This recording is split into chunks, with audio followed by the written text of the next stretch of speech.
Hi! Magandang araw sa inyo. Hi, Kuya Eric. Hello, boys. Mukhang init na init kayo, ah. Kuya Eric, di ka po ba naiinitan?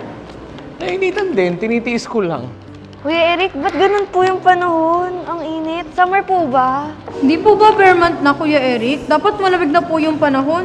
Medyo malamig naman kagabi. Kaya nga nagulat ako bakit sobrang init naman po ngayon. Huwag na kayo magtaka dahil yan sa climate change. Climate change? Oo, climate change. Nagkakaroon nito kapag may malaking pagbabago sa normal na pattern na klima o ng panahon. Kagaya ngayon, dapat malamig na ang panahon, pero parang summer pa rin dahil sa sobrang init naman. At ayon nga sa pag-aaral ng mga dalubhasa, nagkakaroon nito dahil na rin sa kagawan at pang-aabuso ng mga tao sa ating kalikasan. Nako, tayo po pala ang dahilan ng climate change. Oo, gano'n na nga.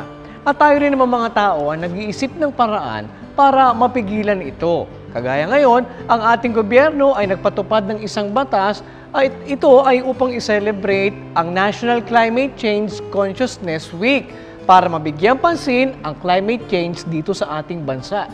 Tuwing November po yun, Kuya Eric. Oo, at sila nga ay nagtalaga ng isang linggong pagdiriwang. Ito ay magpapasimula sa November 19 hanggang 25. Ano naman po ang nangyayari tuwing National Climate Change Consciousness Week?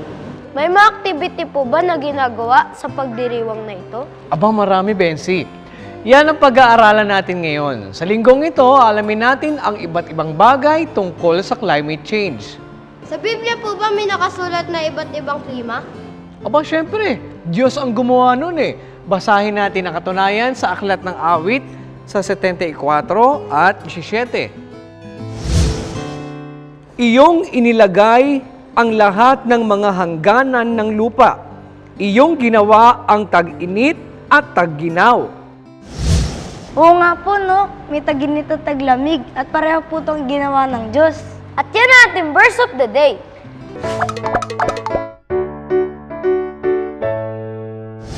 O mga bata, handa na ba kayo sa ating pag-aaralan?